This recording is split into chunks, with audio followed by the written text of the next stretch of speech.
Last time हमने देखा था कि हम सैंपल्स किस तरह से बना सकते हैं, विद रिप्लेसमेंट से और विदाउट रिप्लेसमेंट से। नेक्स्ट हमने इसकी एग्जांपल करनी है, हम ये सैंपल्स क्यों बना रहे हैं, ठीक है, और इसका हमें क्या बेनिफिट होता है।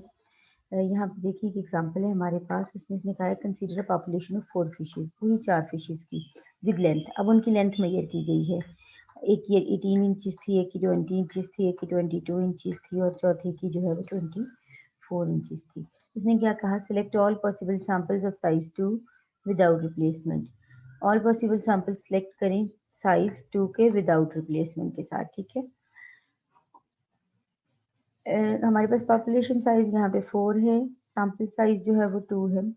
मेथड हमने कौन सा यूज करना है, विदाउट रिप्लेसमेंट का। तो विदाउट रिप्लेसमेंट में पॉसिबल सैंपल्स हम किस तरह से कैलकुलेट करते हैं, कॉम्बिनेशन से, n कॉम्बिनेशन स्मॉल n, ठीक है, 4 कॉम्बिनेशन 2। तो ये हमने फॉर्मूला उसका किया और ये हमारे पास 6 सैंपल्स आ गए। आप एबीसी की फॉर्म में बनाना चाहते हैं तो आपकी मर्जी, अगर आप एबीसी की फॉर्म में नहीं बनाना चाहते तो आप इसको छोड़ भी सकते हो, इससे कोई फर्क नहीं पड़ता। आप एबीसी की फॉर्म में ना लिखो, आप डायरेक्ट यहाँ से सैंपल्स बना लो। 18 विथ 20, 18 विथ 22, 18 विथ 24, उनकी लेंथ से डायरेक्ट ले लो अगर आप ऐसे करना चाहते हो। अगर नहीं करना चाहते तो आप एबी की फॉर्म में देखो, इसमें किया क्या है उसने, ये फिश ए है, ये बी है, ये सी है, उसने ए बी से बना लिया, फिर ए की वैल्यू जहां जहां ए लिखा था वहां ए की वैल्यू पुट कर दी है। आप नहीं ऐसा चाहते तो मैं कोई कंपल्शन नहीं कह रही कि आप लोग ये कॉलम बनाए, जरूरी नहीं है, ठीक है। तो आप ऑब्जर्वेशन से डायरेक्ट सैंपल बना लें। 18 with 20, 18 with 24, 18 with 22 and 18 with 24, ठीक है। 18 खत्म हो जाएगा, विदाउट रिप्लेसमेंट है ना। फिर 20 को 22 के साथ और 20 को 24 के साथ, फिर 22 को 24 के साथ, ये देखिए आपके पास सैंपल्स आ गए।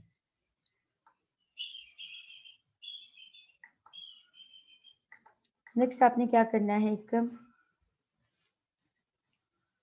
हमने ये सैंपल्स बना लिए हैं। अब हमने क्या किया है, हम जा रहे हैं सैम्पलिंग डिस्ट्रीब्यूशन ऑफ मीन। ये लिखा हुआ है construct sampling distribution of sample means. Sampling distribution हमने बनानी है सैंपल मीन्स की। वो क्या होती है कि आप लोगों ने जो ऑल पॉसिबल सैंपल्स लिए हैं, आप हर सैंपल का मीन कैलकुलेट कर लो। It is just like the frequency. कैसे है ये मैं बताती हूँ। अभी आप ये देखिए, ये वही जो पिछला टेबल है वही हम आगे लेकर आए हैं, ये उसकी ऑब्जर्वेशन थी। हमने हर सैंपल का मीन कैलकुलेट किया। कैसे, मीन का फॉर्मूला क्या है हमारे पास, sum of all observations divided by the number of observations, ठीक है। हमारे पास यहाँ पे है, पहली ऑब्जर्वेशन है 18 और दूसरी है 20। दो ही ऑब्जर्वेशन है एक सैंपल में, क्योंकि दो का सैंपल लिया है ना। तो 18 प्लस 20, ठीक है, डिवाइडेड बाय 2, तो ये 19 आ जाएगा। इसी तरह 18 प्लस 22 डिवाइडेड बाय 2, तो ये 20 आ जाएगा। 18 प्लस 24 डिवाइडेड बाय 2, 2 पे डिवाइड क्यों करेंगे, क्योंकि ये दो दो का सैंपल है, क्योंकि वो मीन का formula sum all observations divided by the number of observations, ठीक है। 20 plus 22 divided by 2, 20 plus 24 divided by 2, 22 plus 24 divided by 2। ये आप लोगों के पास जो है वो सारे के सारे मीन्स आ गए। हम फ्रीक्वेंसी डिस्ट्रीब्यूशन जो डिस्क्रीट के लिए बनाते हैं वो कैसे बनाते थे, हम हर नंबर को एक एक दफा लिख के आगे उसके काउंट्स बता देते थे। सिमिलर काम हमने यहाँ पे करना है। हमने क्या करना है, आप चाहो तो यहाँ भी टैली का कॉलम बना सकते हो, ठीक है। तो हर मीन को मैं एक एक दफा लिख देती हूँ। 19, 20, 21, अगेन 21 है, लेकिन मैंने सिर्फ एक दफा लिखना है। ये डिस्ट्रीब्यूशन का अलग टेबल बनना है। ये वाला टेबल जो है सैम्पलिंग डिस्ट्रीब्यूशन बना रहे हैं, ये इसका अलग एक टेबल हम लोग ने बनाया है। हमने ये मीन्स लिखा है, आप इसे एक्स बार भी लिख सकते हो, क्योंकि मीन सैंपल मीन एक्स बार ही होते हैं ना। तो हर मीन को एक एक दफा, 21 21 जो है वो 2 टाइम्स आया था, लेकिन एक ही दफा लिखना है, 22 और 23। अब देखिए 19 one time, 21 time, 21 that is 2 times, 22 one time and 23 one time, ठीक है। टोटल हमारे पास कितना था, 6 आ गया। तो यहाँ पे देखें टोटल सैंपल्स भी कितने थे हमारे पास, 6 सैंपल्स थे, ठीक है। उसके बाद आप इसे रिलेटिव फ्रीक्वेंसी कह लो, या यहाँ पे हम इसे प्रोबेबिलिटी ऑफ पी भी कहते हैं। रिलेटिव फ्रीक्वेंसी कैलकुलेट की थी ना, कि हर फ्रीक्वेंसी को उसके टोटल पे डिवाइड किया है, तो यहाँ पे आप इसे प्रोबेबिलिटी यानी एक्सपेक्टेड आप कह लें कि यहाँ पे जो है वो क्या वैल्यू आ सकती है। तो जो मीन है 19, इसका मतलब है कि वो कितनी दफा आया, 1 आउट ऑफ 6। टोटल 6 सैंपल्स थे और उनमें से एक का मीन 19 आया है। ठीक है। Similarly 1 divided by 6 21, 2 divided by 6 यानी इसको आपने फ्रीक्वेंसी को डिवाइड करें ना टोटल पे, तो ये इसका मतलब है कि टोटल हमारे पास 6 सैंपल्स थे, उनमें से 2 सैंपल्स का मीन जो है वो 21 आया। सिमिलरली 1/6 एंड 1/6 ये प्रोबेबिलिटी आ गई। ठीक है, इसी टेबल को जरूरी नहीं है कि आप हर दफा इसी टेबल को थोड़ा एक्सटेंड करेंगे, लेकिन नेक्स्ट स्लाइड पर ये देखिए, ये वही आप लोगों के पास जो हमने पिछले टेबल में लिया है, ये x बार था और ये वही p जो प्रोबेबिलिटी ऑफ x है उसे आपने p लिख लिया है, 2 कॉलम्स। अब आपने ये आपके पास एक सैम्पलिंग डिस्ट्रीब्यूशन बन गई। ठीक है, इसमें आप टेली भी लगाते हैं।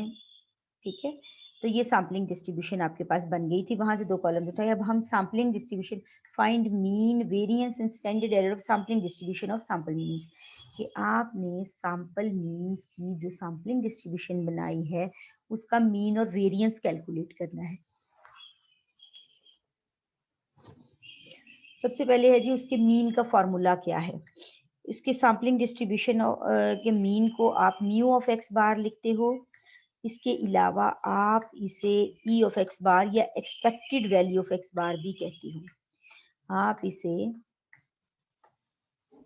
सैम्पलिंग म्यू ऑफ एक्स बार भी कहते हो, मीन ऑफ मीन्स भी कहते हो। ये देखिए यहाँ लिखा हुआ मीन ऑफ मीन्स, कि हमारे पास ऑलरेडी बहुत सारे मीन्स हैं, उनका दोबारा से मीन कैलकुलेट करें। या फिर आप इसे एक्सपेक्टेड वैल्यू ऑफ एक्स बार या एक्सपेक्टेड वैल्यू ऑफ मीन्स भी कहते हैं। ठीक है, तो ये आ गया sum p of x bar equal to 126। अब क्या किया है, इसका फॉर्मूला हमारे पास क्या है, sum of p of x bar. It means कि आपने p को x बार के साथ मल्टीप्लाई करना है। ठीक है, तो ये आपके पास आ गया p और x बार।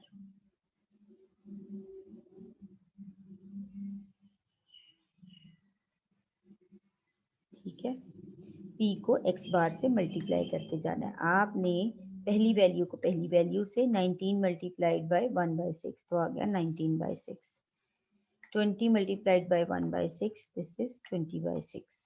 नेक्स्ट आपने 21 मल्टीप्लाइड बाय 2/6, ठीक है, तो 42/6 आ गया। सिमिलरली हमने अब आपने इसको सम कर लेना है, तो ये जो आपके पास वैल्यू आई है ये क्या आ गई है, ये सम ऑफ p ऑफ x आ गया, p ऑफ x बार आ गया, p मल्टीप्लाइड बाय x बार आ गया।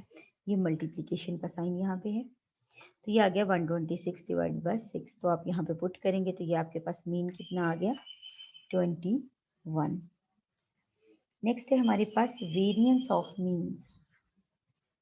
वेरिएंस ऑफ मीन्स, उसका फॉर्मूला क्या, आप उसे sigma square of x bar से लिखते हैं या फिर आप उसे लिखते हो v ऑफ एक्स बार से। आप उसे वेरिएंस ऑफ एक्स बार कहते हो या फिर v ऑफ एक्स बार भी कहते हो, या हम इसे वेरिएंस ऑफ मीन्स भी कहते हैं, जैसे ये लिखा हुआ इसे हम वेरिएंस ऑफ मीन्स भी कहते हैं या variance of sampling distribution of means भी कह सकते हैं।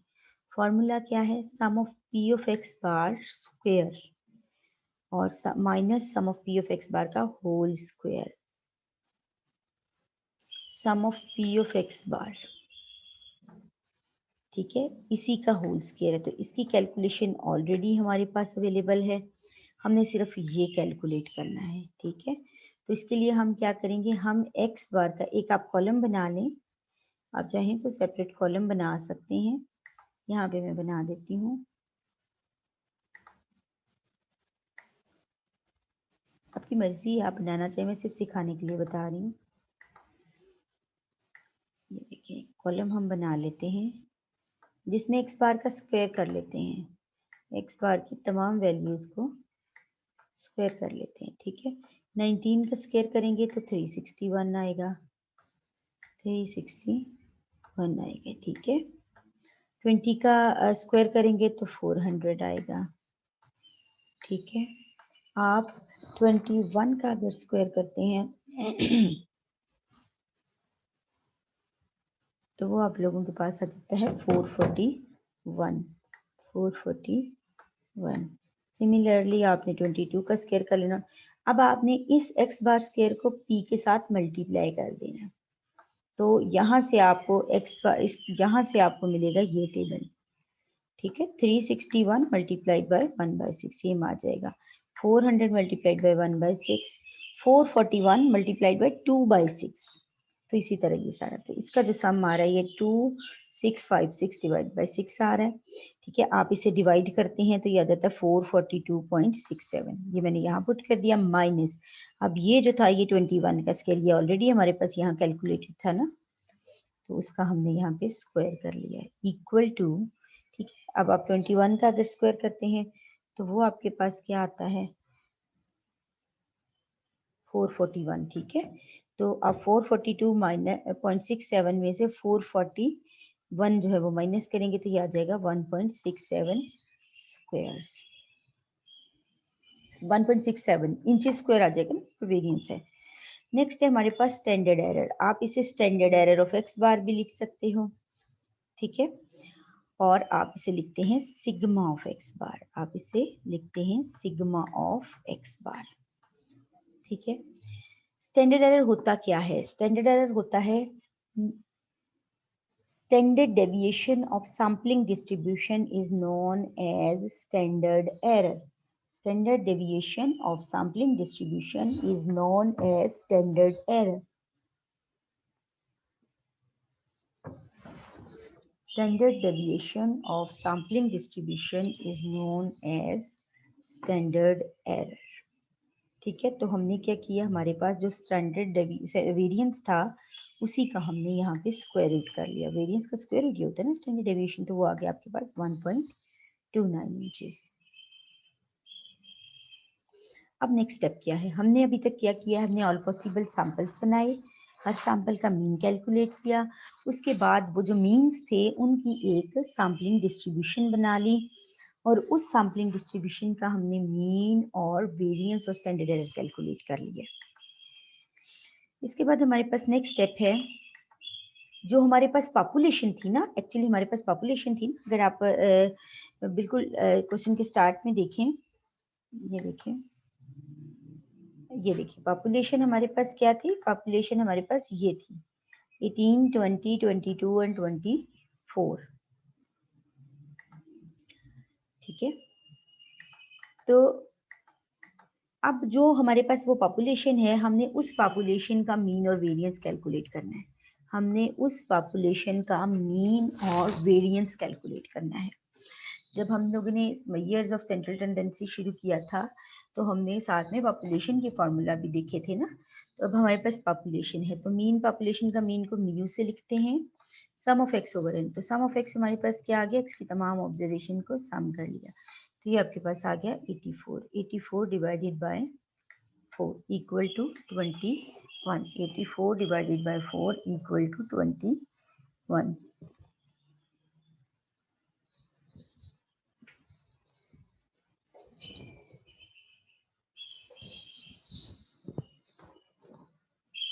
ठीक है, 84 को डिवाइड किया 4 पे तो वो आपके पास 21 आ गया। नेक्स्ट है वेरिएंस। वेरिएंस का फॉर्मूला आपको पता है ना, वेरिएंस का formula sum of x minus x bar square over n minus 1 होता था, लेकिन यहाँ पे मीन जो है वो एक्स बार नहीं बल्कि म्यू है, तो एक्स माइनस म्यू, तो आपने क्या किया, एक्स की हर ऑब्जर्वेशन में से मीन को माइनस कर दिया, 18 माइनस 21, 20 माइनस 21, इसी तरह बाकी सारे। ठीक है, तो ये आपके पास आ जाता है 9, आपने साथ साथ स्क्वायर भी किया है। ठीक है, 18 माइनस 21 करें तो -3 आता है, उसका स्क्वायर करें तो 9, और ये सारा करने के बाद आपके पास आ गया 20, तो 20 डिवाइडेड बाय 4, तो वो आपके पास n है ना, कैपिटल N है, तो ये आ जाएगा 5। तो पॉपुलेशन का जो वेरिएंस है, पॉपुलेशन का हमने मीन और वेरिएंस कैलकुलेट कर लिया, वो हमारे पास 21 आया मीन और वेरिएंस आया 5। तो ये हमने इतना सारा काम किया कि हमने पॉपुलेशन का जो है वो, हमने पहले सैम्पलिंग डिस्ट्रीब्यूशन का मीन वेरिएंस और स्टैंडर्ड एरर कैलकुलेट किया, और फिर हमने पॉपुलेशन से मीन वेरिएंस जो है वो कैलकुलेट किया है। ठीक है, अब हमने ये दोनों चीज़ों से किया है, हमने क्यों किया, ताकि हम इनके रिजल्ट्स को कंपेयर कर सकें। ये देखिए नेक्स्ट हमारे पास है verification, verify the properties of sampling distribution of means. ठीक है, तो आप लोगों ने जो है वो प्रॉपर्टीज जो है ना वो सैम्पलिंग डिस्ट्रीब्यूशन की वो क्या है, ये हम लोग कर रहे हैं विदाउट रिप्लेसमेंट के साथ। ये क्वेश्चन जो था ये विदाउट रिप्लेसमेंट के साथ था, तो ये वेरिफिकेशन जो है ये भी विदाउट रिप्लेसमेंट के साथ हम करेंगे। पहला क्या है, mu of x bar equal to mu, क्या ऐसा ही है? देखते हैं इसको। ये देखिए, हमने mu of x bar calculate किया था तो वो हमारे पास आया था 21, ठीक है। इसी तरह नेक्स्ट स्लाइड पर हमने म्यू कैलकुलेट किया था, अगर आप देखें तो वो भी हमारे पास कितना आया था, 21, ठीक है। तो अब आप देखें, ये देखें, इसने भी ये लिखा है कि mu of x bar equal to mu, it means कि ये दोनों इक्वल होते हैं, ठीक है। ये लिखा है mean of means is equal to the population mean. Second आपके पास क्या है, sigma square of x bar equal to capital N minus small N, आप चाहें तो यहाँ पेरेंथेसिस पुट कर लें, ठीक है, over N capital N minus 1 sigma square over N. Sigma square, ये क्या सिग्मा स्क्वायर है, ये पॉपुलेशन का वेरिएंस है जो भी हमने पिछली स्लाइड पर कैलकुलेट किया और ये हमारे पास 5 आया था, ठीक है। Sample small N, sample size हमने दो का सैंपल लिया हुआ था तो ये 2 पुट कर दिया। कैपिटल एन, हमारी पॉपुलेशन का साइज कितना था, 4, स्मॉल एन सैंपल साइज।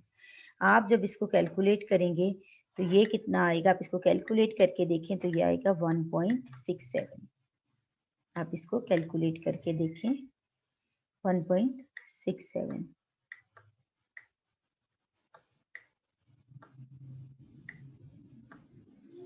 ठीक है। तो ये इसके इक्वल होता है। इसी तरह अगर आप स्टैंडर्ड एरर की बात करें तो वो दोनों साइड पे स्क्वायर रूट आ जाएगा कि सिग्मा, अगर आप स्टैंडर्ड एरर भी देखना चाह रहे हैं ना तो sigma of x bar equal to ये सारी चीज का स्क्वायर रूट आ जाएगा। ये जो हमने लिखी हुई ना, capital N minus small N, capital N minus 1, capital N minus small N divided by capital N minus 1। आपने इस क्वेश्चन को हाथ से अपनी कॉपी पे करके देखना है, फिर आपको इसकी असल समझ आएगी कि ये क्या हो रहा है और हम क्या कर रहे हैं। सिग्मा स्क्वायर ओवर एन, तो इस सारे का स्क्वायर रूट आ जाएगा, ठीक है।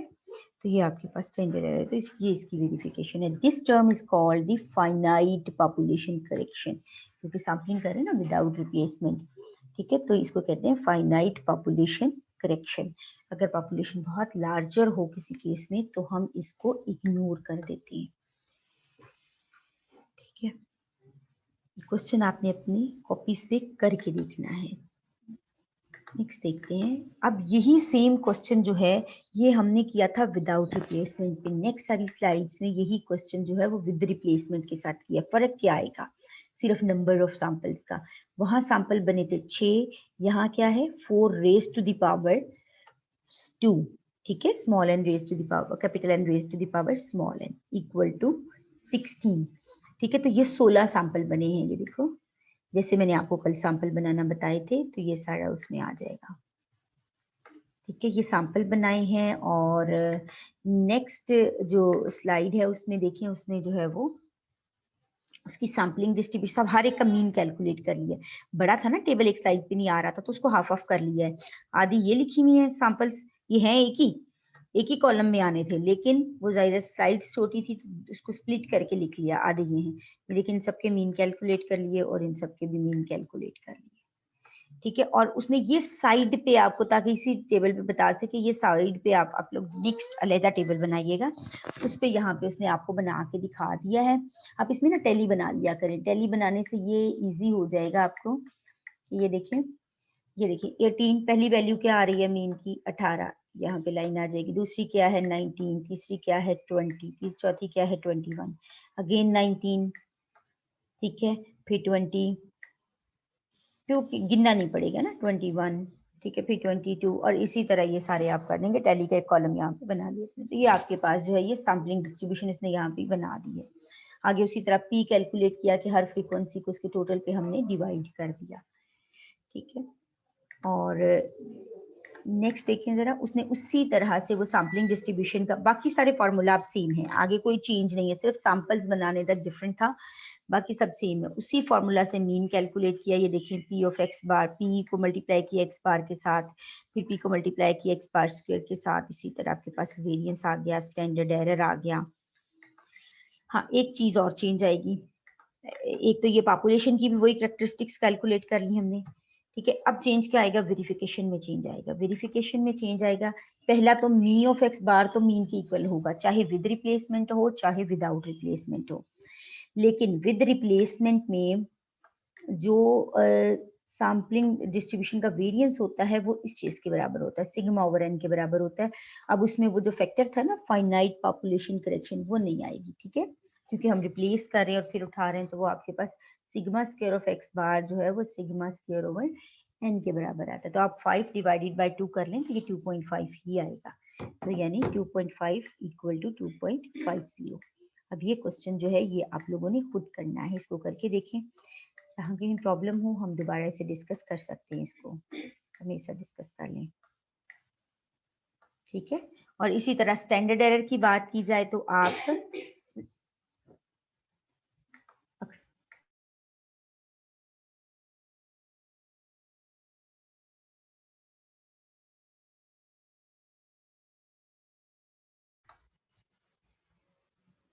ठीक है, अगर आप स्टैंडर्ड एरर करना चाह रहे हैं तो ये आ जाएगा sigma of x bar equal to sigma over square root of N, sigma divided by square root of N. आप इसे इस तरह से भी लिख सकते हैं, आप लोग इसे इस तरह से, यानी है तो उसी का स्क्वायर रूट ना, आप इसको इस तरह से भी लिख सकते हैं, sigma square divided by N. तो ये आप लोगों के पास जो है वो आ जाएगा स्टैंडर्ड एरर, ठीक है। इस क्वेश्चन को आपने खुद करना है, जहाँ प्रॉब्लम हो आप मेरे से डिस्कस कर सकते हैं इसको।